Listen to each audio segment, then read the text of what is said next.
She says she was experiencing from a procedure called Smile, shown in this video from Zeiss, which is the company that created the surgery. A laser makes a very small opening on the eye to remove a layer of tissue within the cornea to change its shape and correct nearsightedness. The FDA approved it in 2016 and says it's less invasive than the popular LASIK surgery. Jess's family said she'd considered laser eye surgery for several years, and her doctor told her she was a good candidate for Smile. I'm really mad at myself for doing this. I don't know why. I was fine in contacts. Glasses weren't that big of a deal. It was fine. But just 2 months after her surgery, she took her own life. You believe her death is directly related to this eye surgery? Absolutely. Yes. Unequivocally. There's nothing else that we can attribute it to. This is the first time her family has spoken out since her tragic death in December. She really knew something was not right within a matter of days. She started to complain of incredibly dry eyes. She had almost no night vision. She had starbursts that she was seeing during the day and at night.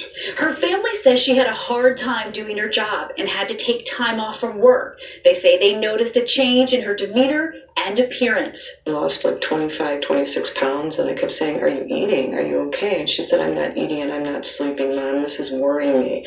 I don't think it's going to get better." I was going to dinner by myself with the kids. I was taking the kids to the movies by myself, in the sense of she started to withdraw. The American Academy of Ophthalmology says studies show the procedure is safe and effective and complications are very rare. The Academy says those complications can include glare and halos, particularly at night, and under or over-corrected vision. For Jess, she contacted her surgeon and saw multiple eye doctors to get their opinions. How many medications was she being prescribed? I have collected all of the drops and medications that she was on in that 8-week recovery period. Nothing drops. worked? Nothing seemed to work, no. She even reached out to a therapist for help. But looking back, the family realizing she'd become depressed. Before the surgery, everything was okay. There were no signs of any sort of distress, emotional, mental, physical. Work was good. Life at home was good. Absolutely. The American Society of Cataract and Refractive Surgery tells us, as with all types of surgery, there is a healing process and a need for post-surgical care, which typically lasts from a few days to several weeks, but in some patients it may take longer. They add clinical data on Smile shows sight-compromising complications are extremely rare at less than 1%. As for Jess's family, they are working through this tragedy the only way that they know how.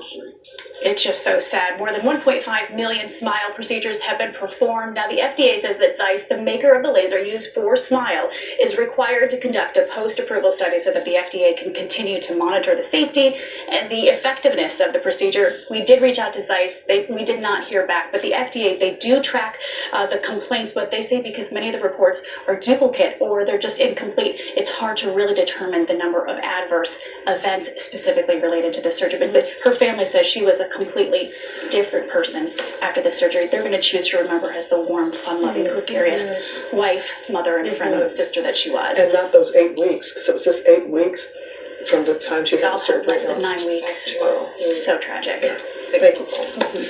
Coming up.